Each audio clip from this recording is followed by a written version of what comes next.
세상이 너무나 이 산업화로, 도시화 산업화로 자본주의 원리 때문에 급변하고 있습니다. 제가 한국에 있을 때에 즐겨보던, 여러분도 그러셨을 거예요. 좀 젊은 세대는 잘 모르겠지만 초원의 집이라는 그런 TV 프로그램이 있었어요. 그것이 한국으로도 이제 수입이 되어서 방영이 됐는데, 그럼 초원의 집을 보신 분들은 이 제너레이션 가운데 얼마나 되는지 모르겠습니다. 그 초원의 집을 보게 되면 거기에 나타난 교회의 모습을 여러분이 보실 겁니다. 초원의 집이 우리에게 보여주는 이 커뮤니티가 뭔지를 여러분 보실 겁니다. 어떤 면에서 그런 교회와 그런 커뮤니티가 성경에 많이 가깝습니다. 이 자본주의, 도시화, 산업화 때문에 인구가 도시로 밀리게 되고, 그 다음에 자본주의는요, 어떻게든지 여러분 성공주의와 맞물려 가지고 지금 교회들이 어떻게 되었습니까? 요즘은 커뮤니티라는 그 단어의 해석을 달리하고 있습니다. 그래서 도시교회들이 어떻게든지 그런 교회의 유기체성과 커뮤니티의 그런 그 본질을 잃어버리지 않기 위해서 소그룹을 만들어 가지고 이 소그룹에서 그런 본질을 회복하려고 아주 애쓰고 노력하고 있습니다. 그래서 여러분들이 이 소그룹을 하면서 이런 그런 정신을 여러분이 가지지 않으면 안 되는 것입니다. 그래서 초원의 집을 보게 되면 모든 것들이 함께 다 오픈되고 나뉘어지고 그 삶이 그리고 공유되고 이런 모습들을, 그게 불과 미국의 60년 전입니다. 1세기도 안 돼서 벌써 이렇게 급변하고 있는 것입니다. 우리가 지금 어떤 면에서 가장 최고의 문명을 누리고 살지만은 어쩌면 영적으로 가장 불행한 그런 시절에서 우리가 살아가고 있다라고 볼 수도 있을 것입니다. 왜냐하면 그 성경이 얘기하는 그런 소중한 것들을 우리가 놓치고 있고, 그 다음에 이제 어차피 사람들이 너무 많으니까 다 같이 커뮤니티를 구성할 수는 없고, 이제 몇 사람 가까운 사람들하고만 이렇게 짝을 지어서 그렇게 교제를 하고, 조금 싫어지면 또 옮겨지고 막 이렇게 해서 우리 너무 그 교제권들이 풍성하지 않고 불안불안하고 그런 것들을 현대교회 안에서 많이 볼 수 있습니다. 닥터 지바고라는 영화를 제가 참 좋아했는데, 저는 겨울철이 오게 되면 눈보라가 이 언덕에, 우리 교회가 탑 오브 더 힐에 있잖아요. 그러면 이제 특별히 새벽기도 때 이렇게 눈보라가 질 때 오게 되면 아무리 두터운 외투를 입고 와도 마치 닥터 지바고의 그 설원 속에서 막 정말 눈보라치는 그런 그림이 그냥 연상이 되고 그려집니다. 그 작가는 그 영화를 통해서 세 종류의 인생을 그리고 있습니다. 첫 번째 인생은 정말 이 세상에서 성공한 사람의 인생입니다. 그런데 그 인생은 성경과는 너무나 멀고 하나님의 나라에서 너무나 멀리 살아가고 있는 사람입니다. 거기에 주인공 여자, 라라라는 여자를 통해서, 좀 미안합니다, 이 라라가 세 남자를 상대하게 되는데, 이 세 남자가 이 땅에 살아가는 세 종류의 사람을 상징적으로 대변합니다. 첫 번째 사람은 이 세상에서 그야말로 누가 봐도 부러워할 만한 성공을 가진 사람입니다. 그 사람은요, 제정 러시아에 있을 때도 성공한 사람이고, 혁명 이후에도 잘 갈아타서 사람들과 관계도 잘하고 그래서 거기서도 성공한 사람입니다.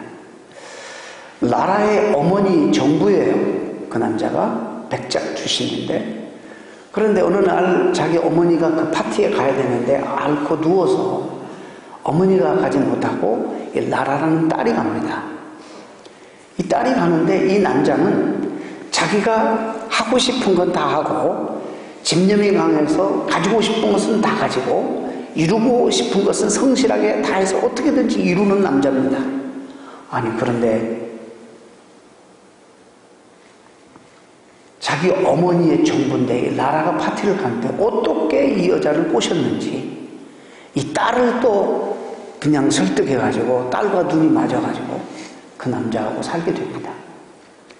그야말로 이 남자는 세상에 성공한 사람을 대변하는 사람이에요. 지극히 이기적이고 자기 성공을 위해서는 주변도 생각하지 않습니다. 그래서 결국에 어떤 세상이 와도 살아남는 정도가 아니라 성공하는 사람이에요. 아마 사막에다 갖다 던져도 사막에 있는 돌멩이와 모래를 가지고 장사할 사람, 그래가지고 일을 남길 사람. 달나라에 갖다 던져놔도 거기서도 살아날 뿐만 아니라 거기서 뭘 가져서 지고 다 팔아먹을 사람. 이렇게 정말 성공하는 데 규제예요. 그런데 놀라운 것은 여러분 잘 보세요. 오늘날 이런 사람들이 정말 여러분들이 부러워하는 성공한 사람들이 대부분 이런 사람들 많아요. 성공주의의 신화에 빠져서 우리가 어떻게든지 이 땅에서 성공하려고 해요. 그런데 이런 사람들은 하나님 나라에서 가장 거리가 멀다는 것을 우리가 아셔야 됩니다. 두 번째 사람이 누구냐면 안드로메치라는 그런 그 사람이었는데, 안드로보미치라는 사람인데 이건 혁명가예요. 대학 시절부터 젊을 때부터 혁명의 이념이 그냥 자리 잡고 있고 하여튼 모두가 평범하게 사는 세상. 정말 누가 보면 아주 정말 누가 들어도 아이디얼리스트예요. 그래서 이 사람은 그 첫 번째 사람과 너무나 반대되는 사람이에요. 자기 이념과 신념을 위해서는 누구하고도 타협하지 않냐고, 누구하고도 용납하지 않는 너무나도 순수한 사람이에요. 혁명을 성공하고 그 혁명이 자리 잡기 위해서는 현실과 어느 정도는 타협해야 되는 그런 부분이 있는데도 불구하고 이 사람은 절대 양보하지 않는 사람이에요. 너무나도 순수하고 타협이 필요한데도 불구하고 거부하는 순수한 파의 사람을 대표하는 사람입니다. 여러분, 첫 번째 사람은 어떤 면에서 너무나 관용적이고 옳고 그름은 중요한 게 아니에요. 윤리가 밥 먹어주냐 이렇게 생각하는 거예요. 다른 사람의 평판 중요하게 여기잖아요. 돈이 얻어지고 성공이 되어지면은 수단과 방법을 가리지 않는 사람이에요. 두 번째 사람은 윤리가, 이념이, 사상이 다른 사람이 정말로 중요한 사람이에요. 이 사람은 절대로 남에게 관용을 베풀거나 남을 용서하거나 이해하는 자기 생각과 조금만 다르면 철저하게 배격해버리고 너무나도 시각이 좁아서 자기가 생각하는 것만 이 세상에 뭐든지 옳은 아주 고집스러운 사람이에요.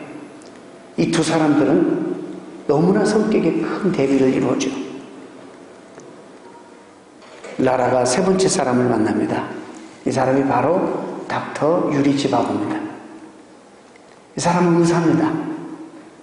그 두 사람에 비해서 이론도 뭐 크게 강하지 않았습니다. 또 그들에 비해서 뭐 이렇게 능력이 출중하지도 않았습니다. 그런데 그가 가지고 있는 정말 그 사명, 환자들을 보면은 그게 적군이든지 아군이든지 상관하지 않냐고 고치고, 그 전쟁 시에 의사가 무슨 돈벌이를 하겠어요. 어떻게 보면은 무능해서 아내가 벌어다 주는 것으로도 먹을 수밖에 없는 정말 그런 사람이었어요. 그러나 그는 원리인이 자기 삶을 나누고 자기를 필요하는 곳에 자기 삶을 드리고 시간을 드리고, 전쟁 중에 홍군에게 붙잡히면 홍군 병사들을 치료하고, 적군인지 홍군인지 백군인지 상관하지 않고 자기의 도움이 필요한 모든 사람들에게 의술을 베풀고 그 사람들을 사랑으로 치료해 주었습니다. 그러고 난 다음에 자기가 남는 시간에 자기 마음속에 일어나는 그런 놀라운 불꽃을, 대자연을 바라보고 아름다움을 바라보고 시를 써서 남깁니다. 세 사람이 다 죽었습니다.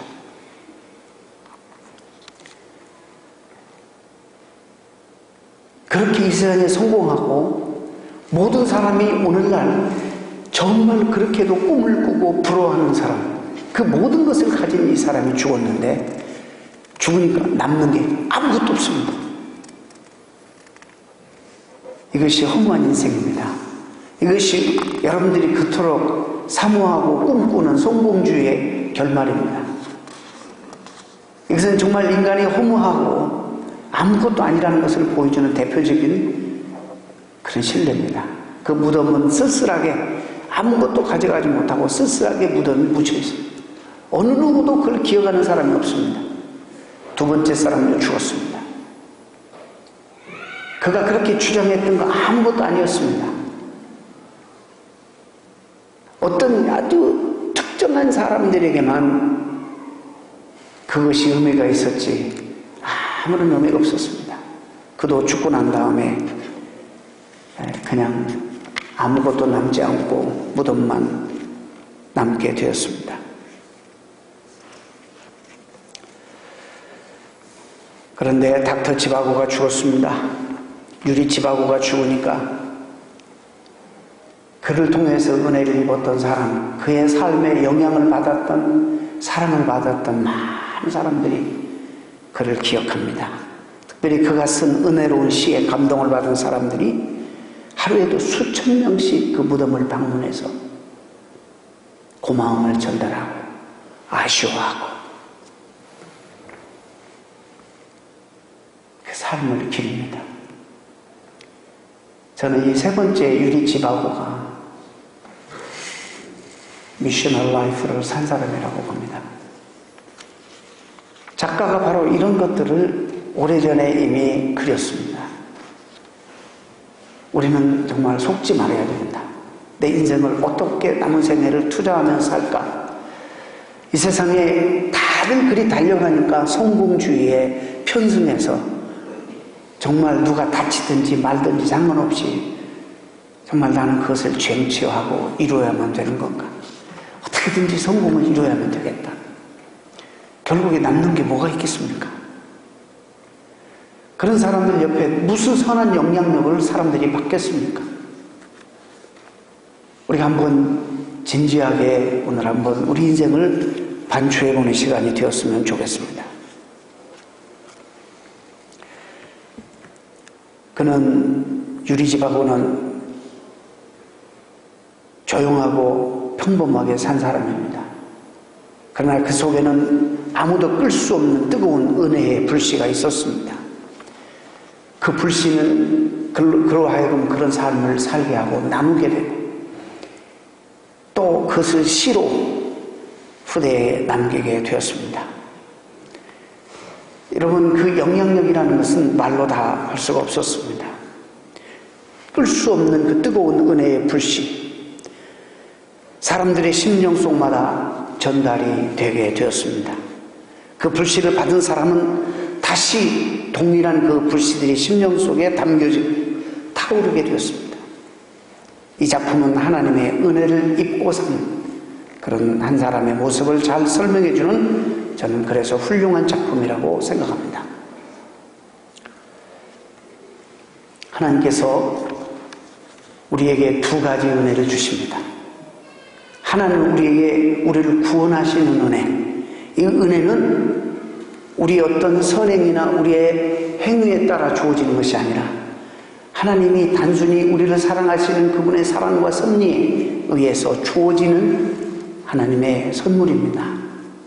어린아이가 자기 의지에 상관없이 어느 가정에, 어느 때에, 어느 역사 가운데 그냥 선물로 태어나듯이 우리 하나님의 자녀로 태어나는 것도 하나님의 전적인 은혜입니다. 그런데 우리에게 또 하나의 은혜가 있습니다. 이 은혜는 뭐냐면 구원받은 백성들이 한평생 살아갈 때에 얼마든지 아브라함처럼 살 수도 있고 그 조카 한 환경 속에서도 롯처럼 살아갈 수도 있는 그런 은혜를 말하는 것입니다. 우리가 한평생 살아가면서 가진 거에 상관없이, 배운 거에 상관없이 풍성한 하나님의 은혜를 누리는 삶을 살아갈 수도 있고, 환경과 조건과 가진 것들이 많으면서도 전혀 그런 은혜를 풍성하게 누리지 못하고 살아가는 그런 삶도 있다는 것입니다. 우리가 적어도 이 자리에 앉아있는 여러분들은 그래도 대부분이 하나님의 구원의 은혜를 입은 사람들이라고 믿습니다. 그런데 우리가 하나님의 자녀로 한평생 살아갈 때에 하나님의 자녀답게 영광스럽게 살기 위해서는 이런 하나님의 또 다른 은혜들이 매일매일 필요하다는 것입니다. 지난 시간에 말씀드렸지만 그 죄악에 관영한 그 세상 속에서 노아가 왜 하나님을 바라보고 그렇게 살아갈 수가 있었을까? 하나님이 그에게 은혜를 주셨기 때문에 그런 모든 사람이 하나님이 실망하실 정도로 이 세상이 타락해 버렸지만 하나님의 은혜를 입었던 이 노아는 그 은혜의 힘으로 외롭고 고독했지만 누구보다도 풍성한 하나님의 은혜와 약속을 붙들고 행복하게 살 수 있었던 것입니다. 제가 말씀드리는 이 은혜는 쉽게 표현하자면 이사야 40장 29절 이하에 말씀하는 은혜입니다. 성도의 능력, 성도의 힘, 성도의 풍성한 삶의 모든 에너지, 의욕, 적극성, 이 모든 것들을 말하는 것입니다. 피곤한 자에게는 능력을 주시며 무능한 자에게는 힘을 더하시나니 소년이라도 피곤하며 곤비하며 장정이라도 넘어지고 자빠지되 오직 여호와를 앙망하는 자는 하나님의 은혜를 입게 되는데 어떤 은혜를 입게 되느냐? 새의 힘을 얻으리니 독수리 날개치며 올라감과 될 것이요 다른 막질 하려도 곤비지 아니하겠고 걸어가도 피곤치 아니하는 이런 은혜를 입는 것입니다. 이게 우리에게 필요하기 때문에 이렇게 강조하는 것입니다. 근데 이 은혜는 우리의 행위에 따라 받는 거예요. 우리 하나님 말씀의 순종에 따라 우리의 많은 선택에 따라 더 받을 수도 있고 덜 받을 수도 있는 은혜이기 때문에 이건 우리가 노력해야 되는 거예요. 같은 말씀을 들어도 어떤 사람이 이 말씀을 가슴에 새기고 순종해서 하나님을 더 사랑하고 하나님이 원하시는 삶을 삶으로 하나님의 은혜가 그 가운데 임하는데 또 어떤 사람은 같은 말씀을 들어도 전혀 이 말씀을 새기지 않고 구원은 받았지만 순종하는 삶이 없어요.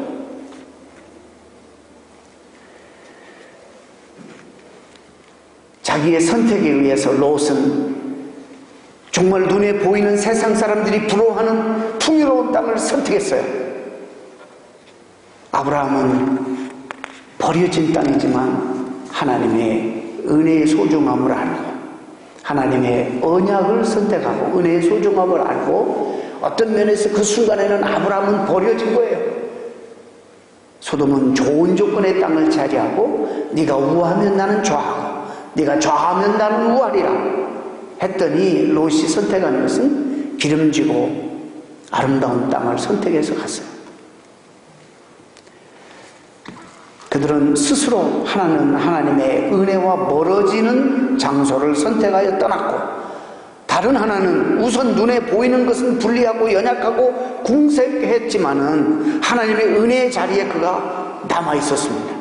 그로 말미암아 그들은 각각 여러분 아시죠? 성경 현저하게 다른 삶이 전개됩니다. 그 이후부터 롯의 삶은 비참하게 되는 겁니다. 구원도 아브라함 때문에 겨우 소돔 고모라 성에서 구원받는 롯의 형편을 우리가 알게 됩니다. 하나님의 은혜를 소홀히 여겼던 롯의 최후를 우리가 알게 됩니다. 하나님은 오늘도 때를 따라 은혜를 베풀어 주셔서 하나님의 백성들이 자녀들이 부족함이 없이 살기를 간절히 하나님 자신이 먼저 소망하고 계시는 것입니다. 내가 조금만 더 하나님을 사랑하고 조금만 더 하나님 앞에 잘하고 내가 조금만 더 하나님이 원하시는 삶을 살게 되면 그런 행위에 따라 하나님 은혜를 더 받을 수도 있고 그러지 못할 때 받지 못할 수 있는 것입니다. 여러분 여기에 나와서 주일 아무것도 아닌 것 같지만 정말 이 한 시간 구별해서 나와 하나님 앞에 내 마음을 집중하고 다른 생각 버리고 하나님 앞에 내가 신령과 진정으로 내 마음을 열어 하나님 앞에 내 삶을 온전히 드리겠습니다. 하나님 그런 예배를 드리느냐 안 드리냐의 차이에 우리의 삶이 놀랍게 달라지는 것입니다. 그렇죠. 안 나올 수도 있고 한번 그럴 수도 있어요. 뭐 바쁘면 그럴 수도 있고 다 이해되지만 그것은 하나님 우리에게 우리의 선택에 맡기신 거예요.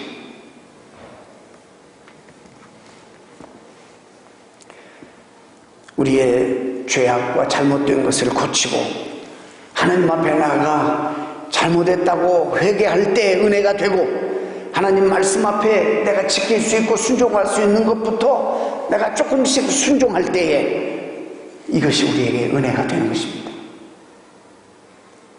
성도는 이 귀중한 하나님의 은혜가 늘 있어야지 성도다운 삶을 살아갈 수 있는 것입니다. 내 영혼의 심령의 가정에 은혜가 있는가 없는가를 그래서 우리는 항상 관심을 가지고 살펴야 합니다. 내가 어떤 일을 하는데 짜증나고 힘들어지고 내가 스스로가 정말 신경질적이 되고 까다로워지고 부정적이 되고 은혜가 없어서 그런 겁니다. 이건 은혜가 없어서 그런 거예요. 여러분, 은혜가 넘치면 사람이 너그러워질 수밖에 없어요. 정말 관용하는 마음이 더 풍성히 생길 수밖에 없어요. 이건 누구라도 다 아는, 삼적 동자도 아는 원리예요. 영적인 원리. 자연계의 원리도 있듯이 영적으로도 원리가 있는 것이에요. 여러분, 우리가 가만히 삶을 살펴보면 많은 부분들이 우리 자신의 우리의 능력과 상관없이 결정되는 경우가 많아요. 만약에 우리의 본인의 능력으로 다 된다면 이 세상에 능력이 있는 사람은 다 성공해야 돼요. 다 잘 돼야 돼요. 하고 싶은 거 다 돼야 돼요. 그런데 그렇지 않아요. 가만히 보면 제가 얼마 전에 귀한 분 한 분 만나서 이분이 서울대학교 또 대학원 경제학을 전공하고 경제학과를 나왔어요. 그래서 한국의 이 스탁 마켓에 탁월한 지식을 가지신 분이에요. 그래서 KBS, MBC, SBC 방송국에서 수년 동안 돈의 흐름을 전문가로서 많은 그 투자가들이 지켜보는 화면 앞에서 이 사람이 강연을 하고 지시하고 또 디선하고 그랬던 사람이에요. 그다음 그 얘기를 들으면서 탁 떠오르는 생각이 두 가지였어요. 하나는 엄청나게 이런 사람이 돈을 벌 수도 있지만 대부분 이런 사람들은 돈을 못 벌어. 자기는 정말 잘하는데 못 벌어. 그래서 제가 물었더니 그 돈을 아주 많이 버셨겠네요. 제가 그랬더니 웃으시는 그 이상은 대화가 진전을 내가 안 했어요. 왜냐면 그거 중요하지도 않잖아요. 네? 그 중요한 게 아니에요. 그런 분들이 다 돈을 벌면 교육도 없고 능력도 없고 그런 사람들은 다 굶고 살아야지. 그런데 그렇게 안 되더라는 거 보면 너무나도 이 사람은 다 알아서 돈의 흐름을 아는데 자기는 못 벌어. 거기 앉아서 TV에서 시청하는 사람들은 그건 참고로만 하고 자기 판단을 가지고 해요. 그래서 돈을 벌고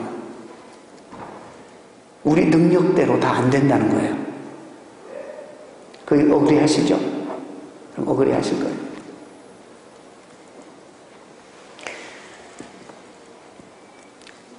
여러분, 만약에 그 원리가 통한다면 똑똑한 사람은 언제나 잘 살고 잘 되고 그렇지 못한 사람은 언제나 실패하고 언제나 망해야 되는 것입니다. 그런데 그렇지 않습니다. 본인의 능력을 뛰어넘는 일들이 내 삶을 구성하고 있다는 사실을 우리는 느끼게 되고 본인의 능력 그 삶 가운데 그다지 큰 영향을 미치지 못한다는 것을 우리가 많이 알게 되는 거예요. 이걸 깨달아야지 돼요. 이걸. 세상 사람은 모르니까 이거를 운이다 그렇게 말해요. 근데 우리는 그렇게 말하지 않아요. 하나님의 은혜가 있어요. 은혜가.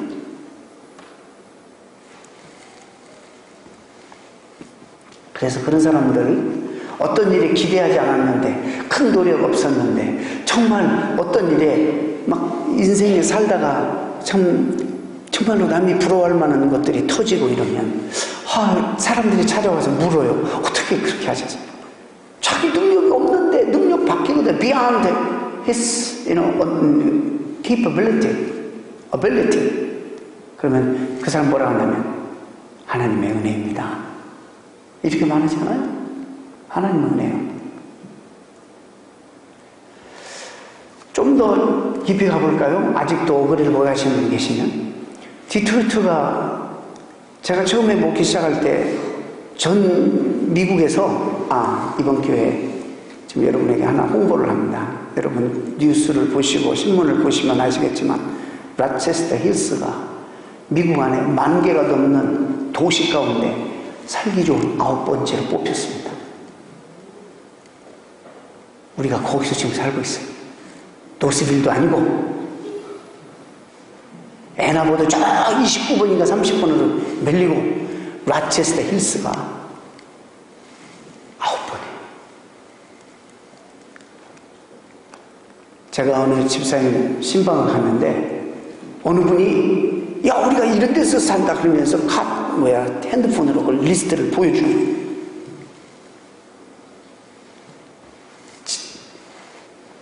위로가 되죠. 그렇게 좋은데 우리가 지금 살아가고 있습니다.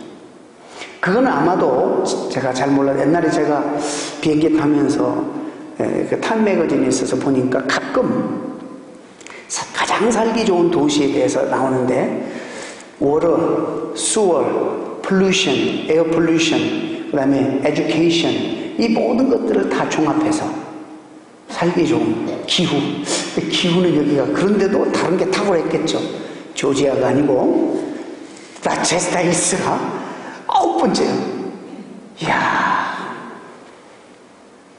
제가 처음에 시작할 때 이 지역이 오클랜드 카운티가 전국에서 인컴이 2번째 수입이 높은 곳이었어요. 저는 저기 베벌리 힐스나 어디 그런 데인 줄 알았더니요. 여기 오클랜드 카운티가 자동차 산업에 그 익제큐티브들이 많이 살아서 그런지 오클랜드 카운티가 수입 넘버 2였어요. 와, 그러니까 한인들도 덩달아 더불어서 모든 그 이민사회 가운데 중상층의 그런 삶을 살고 있었어요. 그러니까 생활에 여유가 있었어요.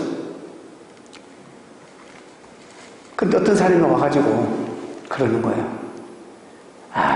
디트로이트가 자동차 산업에 의존만 되어가지고 이렇게 자동차 산업이 망할 줄 알았으면 빨리 정리하고 그 전에 떠났어야지. 왜 그걸 몰랐느냐고. 그렇게 말한다면 여러분 어떻게 반응하겠어요? 그걸 누가 알았어 그걸? 그걸 누가 알았냐고요. 이 도시가 이렇게 될걸. 아무튼 이렇게 살기 좋은 곳이 또 되었다니까는 돈은 많이 잃어버리고 사람들은 많이 떠났지만 난 살기는 좋아졌다고 합니다. 용기 내시고 격려 받으시기를 바랍니다. 여러분 그렇다는 것입니다.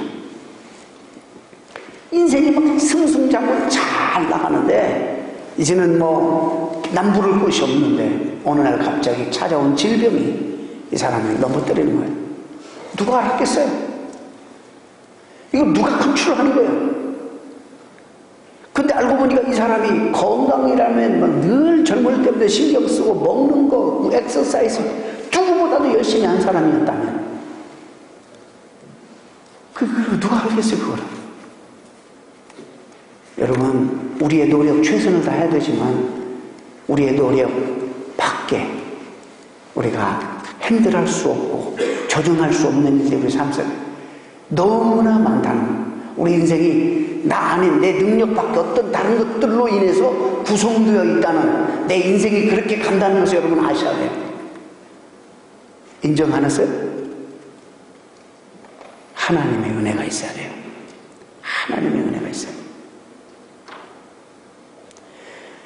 이걸 인정하고 하나님 앞에 마음을 열어드리고 하나님의 주되심을 인정하고 사는 사람들이 풍성하게 살게 돼 있어요. 하나님 은혜를 입게 돼 있어요.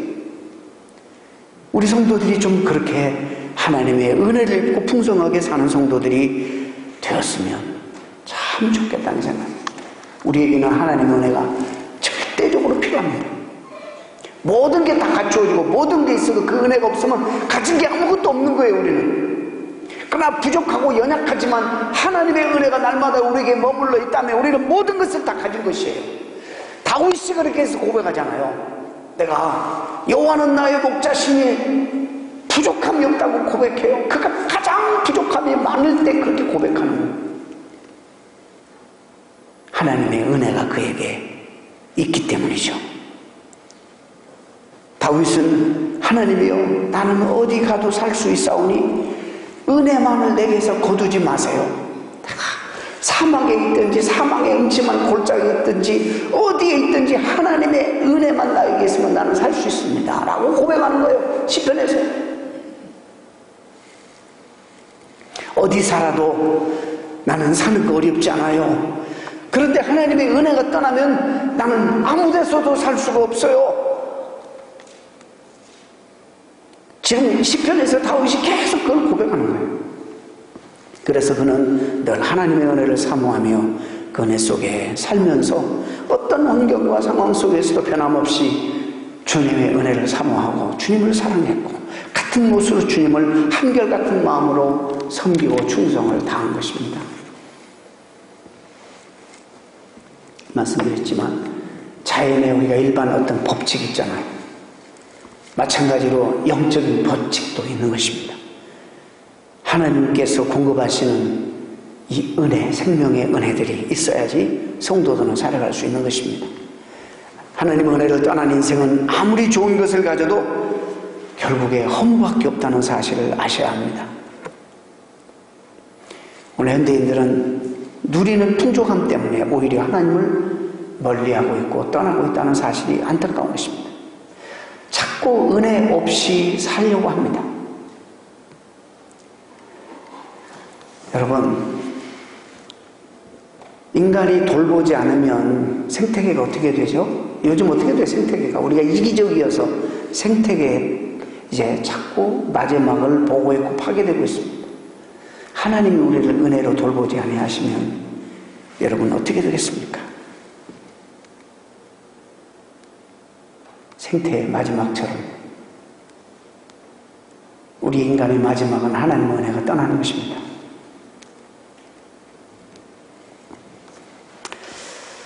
네, 감사하게도 하나님께서는 여러분이 교회를 참 우습게 여기는데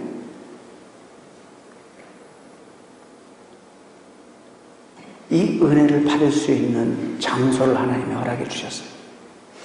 바로 그게 교회입니다. 너무너무 소중한 것입니다. 교회만은 아닙니다만 교회가 가장 중요한 은혜의 방편과 장소 중에 하나입니다. 은혜도 받는 장소요, 은혜의 샘이 흘러넘치는 장소요. 그래서 누구든지 이곳에 와서 은혜를 받고 황폐해진 심령, 메마른 심령들이 이곳에 와서 흘러넘치는 하나님의 은혜의 샘물을 마시고 쉬게 되는 장소가 이곳입니다.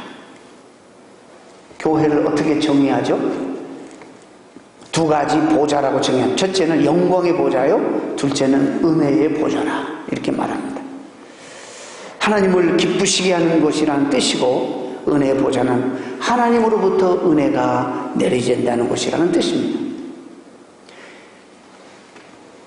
그래서 에스겔 37장의 이 비전을 보여주는 거예요. 벌써 앞으로 있을 이 교회들을 통해서 하나님이 세상을 어떻게 회복하시고 어떻게 생명력 있게 넘치게 하실 것을 보여줘요. 하나님 나라의 비전이죠. 성전 동편 문지방을 통해서 흐르는 물이, 이 물이 흘러가면서 죽어가는 모든 생명을 다 살려버리는 거예요. 다 소생하게 하는 거예요. 성전을 통해서 내리는 하나님의 은혜가 우리의 영혼과 가정과 사업과 자녀, 부부 문제와 부모에게 임한다는 사실을 여러분 믿으셔야 합니다.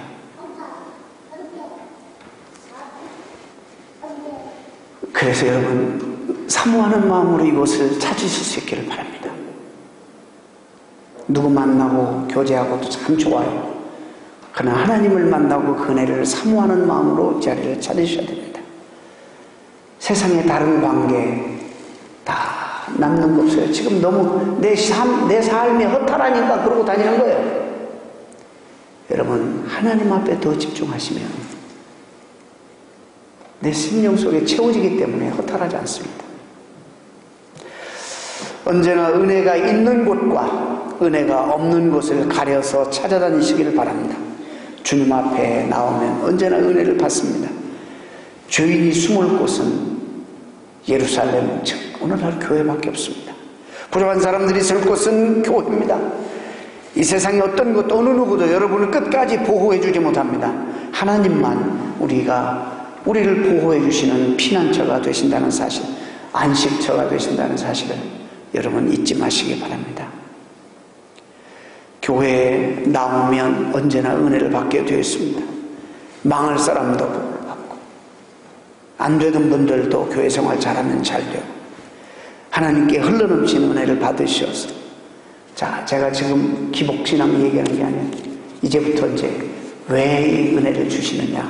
첫째는 우리를 강건케 해서, 뒤에 so that, 여기도 또 so that 용법이에요. 왜 우리에게 은혜를 주시느냐. 선한 일, 착한 일, 하나님이 기뻐하시는 일들을 많이 하라고 우리에게 주시는 것입니다.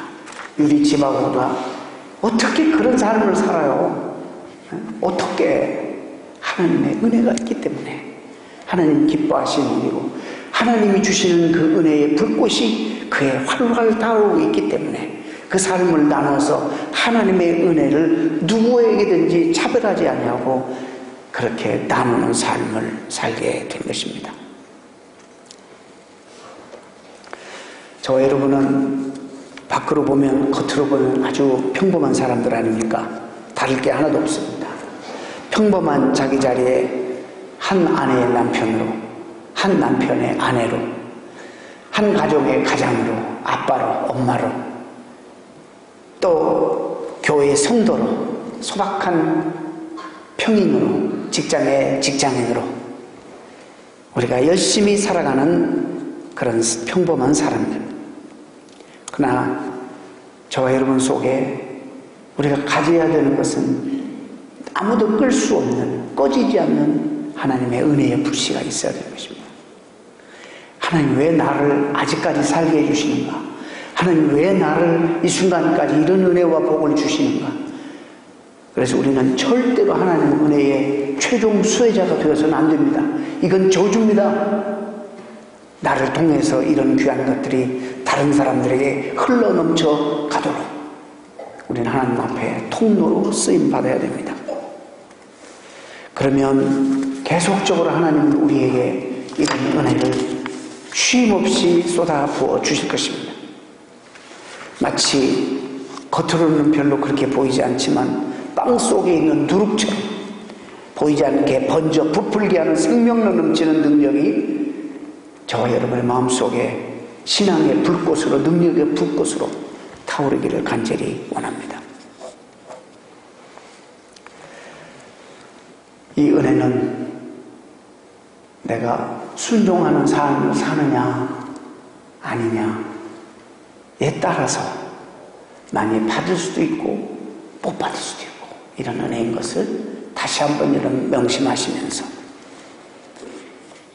여러분 이 은혜를 하나님 말씀 순종하고 또 내가 가진 것이 얼마 있든지 남은 것이 별로 없어도 말을 못해도 삶에 시간이 없고 여유가 없어도 내 시간과 내 삶과 물질과 재능과 무엇을 가지고서도 이웃과 나누면서 하나님의 그 귀한 은혜를 실천할 때 참 이상합니다. 세상 것은 둘 중에서 하나 나누면 하나밖에 안 남지만 하나님의 은혜는, 그 사랑은 나누면 나눌수록 하나님이 멀티플리케이션, 하나님이 더 넘치게 주신다는 신비로운 영적 법칙과 원리를 여러분 기억하시면서 한평생 풍요롭게 사셔서 여러분이 한평생 살면서도 수없이 많은 사람들에게 많은 선한 영향을 끼치며 사시고 여러분이 그 순간 그 현장에 없어 다른 지역으로 이사 가시고 또 심지어 이 세상을 떠나 돌아가신다 할지라도 여러분을 스치고 지나가는 수없이 많은 사람들이 여러분에 대한 좋은 선한 영향력 때문에 그리워하고 닮고 싶어하고 그런 삶을 살고 싶어하는 동기를 유발하는 사람들이 되시기를 주님의 이름으로 축원드립니다. 기도하겠습니다.